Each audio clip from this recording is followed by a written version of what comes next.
the unseen force behind strong women's walls. You probably know a woman like this, or perhaps you are her. She's sharp, composed, and exudes a kind of effortless clarity that makes others take note. She moves through the world with precision, every action deliberate, every word calculated.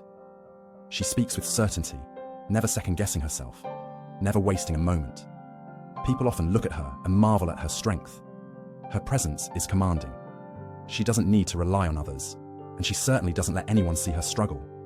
To most, she appears powerful, unshakable, capable of handling anything that comes her way. But if you stay close enough, if you observe for long enough, you'll start to notice something else. There's a subtle tension beneath her confidence. It's not anxiety, it's not insecurity, but it's something deeper. It's control. She doesn't fall easily. She doesn't soften quickly. She doesn't allow herself to need anyone. It's as though she's always holding something back, keeping a distance between herself and the world, between herself and others. On the surface, this appears to be strength, but it's actually a form of self-preservation, a defense mechanism built over years of emotional survival. This woman isn't avoiding love. She's protecting herself from something far more insidious, something she can't quite name, something that lives within her. It's a presence, cool and commanding, rational and detached, that questions softness, dismisses emotion, and fears surrender. It speaks in absolutes. This is weak. That's foolish. Don't go there. It insists that vulnerability is dangerous, that emotions are distractions, and that control is the only way to ensure safety. For a long time, she listens. The voice feels like her own. It sounds like something she would say. And so, she follows it. But there's a problem. It isn't really hers. The voice isn't born from her own experiences or her own thoughts. It's something older, something inherited, embedded deep within her unconscious mind. It's a voice that she learned to trust without ever questioning it. This voice, Carl Jung called the Animus, the masculine force within every woman. And it doesn't always reveal itself in dramatic moments. It speaks subtly, quietly, in the background of her thoughts, influencing her actions in ways she doesn't even realize. The Animus doesn't represent men in the traditional sense. It's not male, nor does it specifically reflect any particular man. Rather, the Animus is masculine in function, structured, logical, action-oriented. It governs how a woman sees the world, how she relates to truth, power, and independence, and how she views herself when she is alone. The Animus shapes her relationships with herself and others, guiding her toward clarity, certainty, and decisiveness, but at the expense of emotional connection and vulnerability. Over time, this force evolves from a distant whisper into a commanding presence that runs her thoughts, decisions, and actions. The Animus is not just a fleeting thought or a passing influence. It's foundational. It's built from years of emotional impressions, cultural influences, religious icons, father figures, and the stories we're told about what masculinity should be. The Animus is a composite of these external influences, memories, myths, and symbols, all merging to form a singular, autonomous presence within her mind. It takes root in her psyche, influencing how she behaves, how she reacts, and how she defines her own sense of self. At first, it may seem benign, even helpful. It brings order, structure, and purpose to her life. It encourages her to act with decisiveness, to be logical, to excel in a world that often values productivity over emotional depth. But over time, the Animus influence becomes rigid. It reinforces the idea that emotions are weaknesses, that softness is dangerous, that vulnerability is something to be avoided at all costs. And because the voice feels so familiar, she rarely questions it. She has no reason to believe it isn't her own. This is where the problem begins. The Animus grows stronger as she matures, shaping her identity in ways she doesn't fully understand. It becomes her internal judge, the voice that measures everything, from her worth to her relationships. It tells her that love is earned through strength, that emotional needs are burdens, and that true independence means remaining distant. It doesn't let her get too close to others for fear of being hurt or vulnerable. It insists that the only way to survive is to keep her guard up, to remain detached and in control. At first, this strategy seems to work. She becomes more confident, more self-reliant, more efficient. People look up to her. She's admired for her strength and her ability to manage life's challenges with ease. But something starts to shift. Over time, she begins to realize that her connections with others feel hollow. She finds herself longing for something deeper, something more intimate, but the Animus's voice dismisses these desires. That's weakness, it tells her. You don't need anyone. She pushes these feelings aside, not realizing that they are the key to breaking free from the Animus's grip. And here lies the core issue. The Animus doesn't allow for true connection. It doesn't allow for real intimacy. It thrives on independence, on detachment, on control. But in doing so, it closes off the one thing that could truly heal her: vulnerability. She can't allow herself to be truly open, truly vulnerable, because that would mean surrendering to something beyond her control. And the Animus insists that any loss of control is dangerous. Understanding the Animus Jung's concept of the Animus isn't about rejecting masculinity, nor is it about seeing men as enemies. It's about recognizing that this masculine force exists within every woman and acknowledging the role it plays in shaping her reality. The Animus can be a guide, a protector, a source of strength, but only when it's understood and integrated. When it's unconscious, it becomes a force of rigidity, pushing her to live a life of control, independence, and isolation. When it's conscious, it becomes an ally, one that provides clarity and direction without stifling her emotional depth. The key to freeing herself from the Animus grip lies in awareness. She must learn to recognize its voice and understand its influence on her life.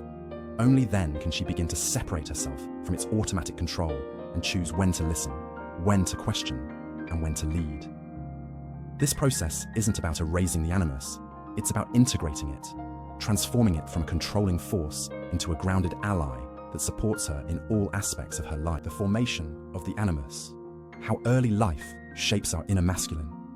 The Animus isn't just a random collection of traits, it's a deeply ingrained part of the psyche, a voice shaped by years of emotional experiences, cultural conditioning, and the figures we look up to throughout our lives. The process begins at a very early stage. The first man a woman encounters, her father, becomes the blueprint for how the Animus will develop. If he's distant or emotionally unavailable, she learns that love is conditional, perhaps tied to approval or behavior. If he's controlling or volatile, love becomes associated with fear and obedience. Over time, these early emotional experiences become fixed patterns, deeply embedded in her unconscious mind. But the Animus doesn't just arise from one single relationship. It's shaped by the accumulation of experiences, by the myths and stories that shape cultural norms, by the figures of authority that dominate our lives, and by the expectations placed on women by society. The Animus grows in response to these influences, developing its own distinct characteristics over time. This masculine energy, although not male in its essence, takes on traits that are stereotypically associated with masculinity: strength, control, logic, and a rational approach to life. These qualities are not inherently negative. They can provide structure and direction. But when the Animus remains unconscious, it becomes rigid. It transforms from a source of balance to a controlling force. It distorts the woman's reality, convincing her that power lies in control and that vulnerability equals weakness. The Animus first emerges as a protector, a force that helps the woman navigate the complexities of the world. But if it isn't acknowledged and integrated, it becomes oppressive. It tries to take over her identity. It dominates her decisions, her relationships, and even her internal dialogue. It judges her, measures her worth, and evaluates her success, not based on how she feels, but on how well she can maintain control, how sharply she can think, and how distant she can remain from her own emotions. The four faces of the Animus. Carl Jung and his colleague Marie-Louise von Franz describe the Animus as evolving through four primary forms. Each phase is more complex, more refined, and more subtle than the last. As the woman matures and her unconscious mind begins to shape the Animus further, these stages represent different ways the Animus influences her behavior, decisions, and relationships. Each form has its own strengths and weaknesses. The first face of the Animus is the man of power. This stage represents raw masculinity, power without reflection, force without nuance. The Animus appears in the form of warriors, protectors, rebels, and athletes. It embodies strength, drive, and assertiveness. It might draw the woman toward physical strength, whether in her attraction to men who embody these qualities, or in her own adoption of these traits. At this stage, the woman often feels drawn to assert her independence, rejecting vulnerability and relying on survival instincts.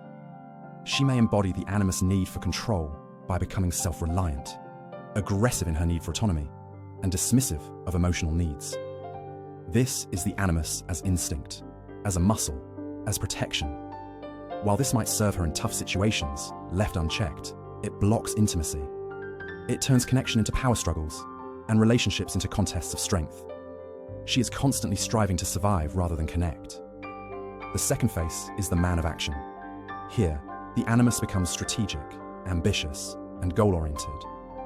He shows up in the form of leaders, entrepreneurs, and visionaries. This stage often manifests as the woman's drive for success, the desire to achieve, to get things done. If the Animus manifests in this form, she may find herself fascinated by drive, charisma, and status. She seeks a man who moves the world forward, or alternatively, she becomes him. She starts to lead, to act with purpose, and to make decisions. She begins to embody his energy. He helps her act decisively. But there's a catch. While this form of the Animus is empowering, it can easily slip into impatience, an obsession with outcomes, and a rejection of anything that isn't productive. The woman may start chasing success relentlessly, silencing her intuition in favor of results. The Animus at this stage pushes her to perform, often setting impossible standards for herself and others. In relationships, he becomes demanding, expecting performance over partnership. The need for achievement crowds out the need for emotional connection. The third stage is the man of words. At this point, the Animus becomes intellectual, articulate, and persuasive. He shows up as the voice of reason, clarity, and logic. He is drawn to knowledge and understanding, and she may be attracted to thinkers, philosophers, or ideologies that promise absolute truth. She feels safe in ideas and systems, in doctrines that promise certainty. This Animus encourages her to trust in logic and reasoning above all else. She starts to value knowledge over emotions, argument over intuition. But there's a downside. While this form of the Animus helps her articulate her thoughts and express her ideas with clarity, it can also cause her to become rigid. She may begin to suppress her emotions in favor of intellectualism, unable to listen to feelings because they don't fit neatly into logical structures. The Animus here makes her sharp, but not flexible. It makes her precise, but not empathetic. When unchecked, it diminishes her capacity for real intimacy, reducing connections to intellectual debates or moral judgments. The fourth and final stage is the man of spirit. This is the most refined form of the Animus, the inner guide who represents spiritual connection, deeper wisdom, and inner peace. This stage is rare and represents the integration of intellect, intuition, and emotional depth. Here, the Animus is not a protector or a leader.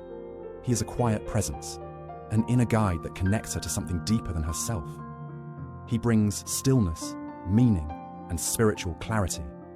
When this Animus is present, she no longer needs to prove herself or control everything around her. She can rest in the unknown, in uncertainty, with reverence, not fear. However, even this form carries risk. When idealized, the spiritual Animus can become another form of detachment. She may chase transcendence while neglecting her physical self, focusing more on the abstract than on her embodied existence. When the spiritual Animus becomes too idealized, it can create a new form of emotional detachment, where peace is mistaken for avoidance and stillness for coldness. The Animus in everyday life. How he filters her reality. By now, you may begin to understand how deeply the Animus shapes the way a woman interacts with herself and the world. It's not a conscious process. It's a filter that runs silently in the background, shaping her thoughts, guiding her decisions, and influencing her relationships without her full awareness. The Animus shows up in subtle ways, often hidden in plain sight. It might seem like a part of her own voice, guiding her with clarity, determination, and conviction. But it's not. It's an echo of something older, something inherited. And it's this voice that often holds her back from embracing the fullness of her emotional experience. The Animus speaks through judgments. It evaluates everything, every decision, every relationship, every interaction, and it does so with a rigidity that leaves no room for nuance or vulnerability. His tone is absolute. He's the one who says, "This is right, this is wrong." He shapes her perception of the world into black and white, making everything that falls outside his framework feel like a distraction, a waste of time, or a risk to her stability. Emotions that don't lead to action or decisions are dismissed. Vulnerabilities are seen as weaknesses to be avoided, not parts of her human experience that need nurturing and care. In relationships, the animus can create a sense of emotional isolation. Even when surrounded by people, even when someone expresses care or affection, the animus doesn't allow full acceptance of love unless it meets specific criteria. There's a constant push for performance, for perfection, for strength. He doesn't trust love unless it comes with clear, tangible proof of its value. And this is where the disconnect happens. She may find herself withdrawing from emotional intimacy, not because she doesn't care, but because the animus demands a rational explanation for everything. When love arrives without logic or reason, it feels unsafe, uncertain, and ultimately untrustworthy. The animus doesn't allow for emotional risk. He operates on a system of rules and structure, and any love that doesn't come with terms, conditions, or clarity feels like a trap. This fear of emotional ambiguity leads to a quiet sense of isolation, a sense that no one can really get close to her because she doesn't know how to get close to anyone else. And in the absence of true connection, the animus maintains control, keeping her emotionally distant, but in a way that feels justifiable. She tells herself that this is safer, that she's better off alone, or at least in control of her emotions, than opening herself to the possibility of hurt. But this isn't a sustainable way of living. Over time, this emotional detachment creates an internal wall, a barrier between herself and the world. She becomes someone who analyzes, evaluates, and judges her feelings before she allows them to be experienced. She becomes an emotional spectator in her own life, choosing logic over feeling, certainty over vulnerability, and control over connection. The projection of the animus in romantic relationships. One of the most powerful manifestations of the animus is in romantic relationships. When a woman is influenced by the animus, her emotional attachments are often colored by projection. The animus projects an image of what a man should be onto the person she's attracted to, distorting him into a symbol of strength, certainty, and purpose. This projection isn't about the man himself, it's about what he represents to her. He becomes an idealized version of the masculinity that the animus demands. She may be drawn to men who embody qualities like power, confidence, and independence, but often these qualities are exaggerated projections of the animus' expectations. These men, in her eyes, become more than themselves. They represent the answers to emotional wounds she hasn't fully addressed, the longing for strength, recognition, and clarity that she's carried with her for years. In essence, she's not falling in love with him. She's falling in love with the image that Animus has created. The man becomes a mirror for her unacknowledged needs, a screen onto which she projects everything she's been waiting for. This projection feels incredibly real, even magnetic. The attraction isn't about who he is as a person, but about the way he awakens something deep inside her, a sense of recognition, as if he is completing a sentence she didn't even know she was writing. He embodies everything the Animus demands: strength, clarity, depth, and purpose. These qualities resonate with her on a deep level, and she believes that if she can only possess them, she will finally feel complete. But here's the problem. No real person can live up to the expectations placed on them by the Animus. Eventually, the projection begins to crack. The man fails to meet the impossible standards set for him. He hesitates. He shows vulnerability. He reveals flaws. And he acts in ways that don't align with the image she's created of him. This is when the illusion collapses. The reaction to this is often disproportionate. She may feel betrayed, disillusioned, and hurt, not because he did something wrong, but because he failed to live up to the symbolic role she assigned him. This is not about the man's shortcomings. It's about the collapse of the projection, the moment when the Animus no longer controls the narrative. It's a deeply painful realization that she never truly saw him at all. She saw only the image, the fantasy, the role he was supposed to play. And when that role crumbles, so does the emotional connection. She may walk away feeling angry, disoriented, and confused, believing that she was wrong about him. But the truth is much harder to swallow. She never really knew him because she was never allowed to. The Animus was leading the connection from the start, guiding her to a place where the relationship could never be real. Breaking free from the Animus's grip. The key to healing from this is awareness, recognizing the Animus for what he is, an internal force that shapes her reality, distorts her perceptions, and disturbs her ability to experience real intimacy. When she can see the Animus for what he is, when she can separate his voice from her own, she can begin to free herself from the grip of the unconscious projections he creates. This isn't about rejecting masculinity or abandoning the qualities of strength, clarity, or logic. It's about learning to integrate them in a way that doesn't overshadow her emotional needs. It's about understanding that true strength comes not from distance, but from connection. In the next stages of her journey, as she becomes more aware of the Animus and his influence, she will begin to reclaim her emotional space. She will learn to trust her intuition, to embrace vulnerability without fear of judgment, and to engage with relationships in a way that honors both her strength and her the path to integration. Embracing the fullness of self. Once you've recognized the Animus and its impact on your life, the next step is integration, not rejection. The Animus is not an enemy to be discarded, but an internal force to be understood and balanced. To truly heal, it's crucial to honor both the strength and the vulnerability that exist within you. Learning how to wield the Animus's power without allowing it to dominate every decision and every relationship is a gradual, ongoing process. To begin, it's essential to understand that strength is not synonymous with emotional detachment. True strength comes from the ability to be vulnerable, to open yourself to emotions, and to lean into discomfort when necessary. The Animus may have taught you that vulnerability is weakness, but that belief is a distortion of the truth. Vulnerability is actually a powerful tool for connection. It allows you to experience relationships at their deepest level and gives others the opportunity to see you fully for who you are. The first step in integrating the Animus is learning to recognize when his influence is taking over. This means paying attention to the subtle ways he tries to dictate your emotions and behaviors. Is your first instinct to retreat when someone tries to get too close? Do you find yourself judging others for showing vulnerability or emotion? These are signs that the Animus is operating in his more rigid, protective form. Recognizing these moments is the first step toward reclaiming your emotional freedom. Letting go of the need for control. As a woman influenced by the Animus, you may have become accustomed to controlling everything in your life, your actions, your feelings, and even your relationships. But real growth begins when you let go of the need to control. The Animus teaches you that control equals safety, but in reality, it's the absence of control that allows for real growth and connection. When you release the need to micromanage your emotional experiences and start allowing yourself to be present with your feelings, you open the door to transformation. This doesn't mean abandoning structure or responsibility. It means loosening your grip on the need for perfection and opening yourself to the beauty of imperfection. It's about letting go of the constant need for validation and beginning to validate yourself. You don't need external forces to tell you who you are. You need to cultivate self-acceptance from within, recognizing that you are worthy of love, care, and attention without having to prove yourself through performance. The Animus doesn't disappear overnight.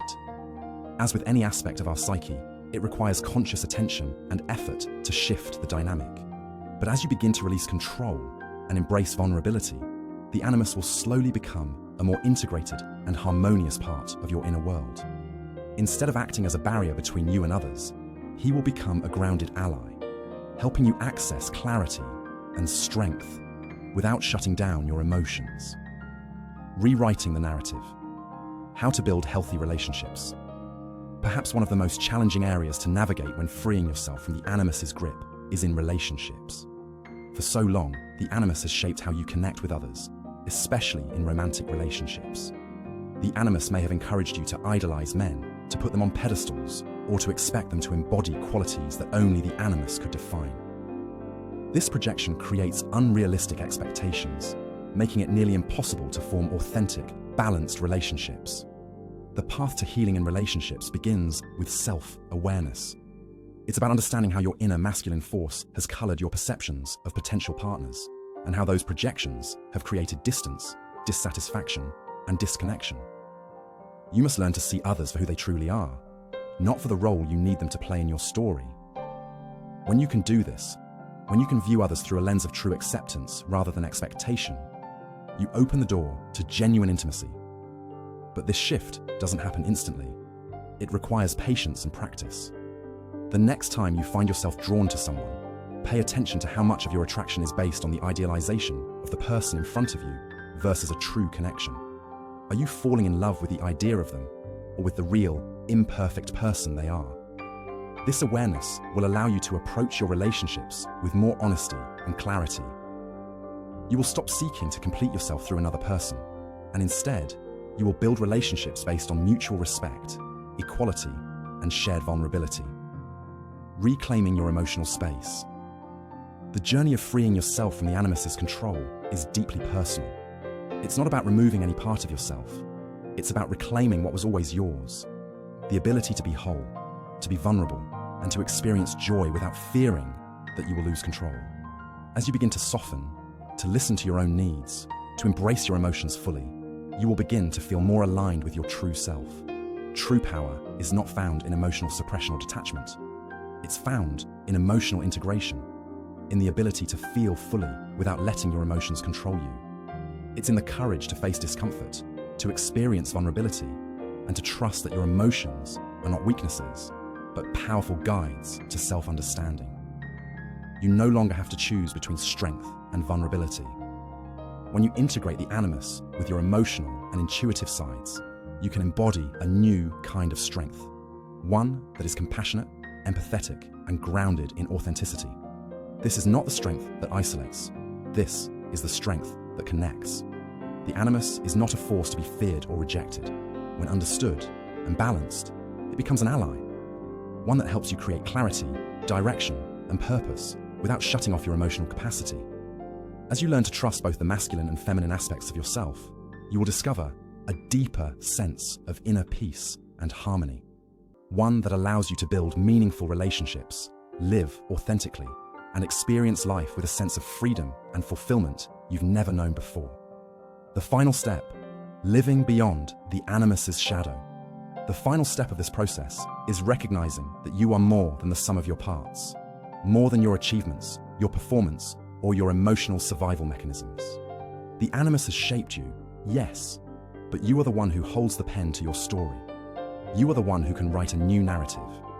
By fully integrating the Animus, you open the door to a life where both your inner masculine and feminine forces work together in harmony, each supporting and enhancing the other. This doesn't mean you'll never struggle.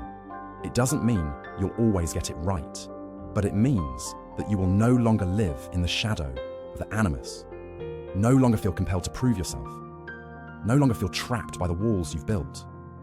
You will finally be free to live with a sense of balance, knowing that strength and vulnerability, independence and connection can coexist.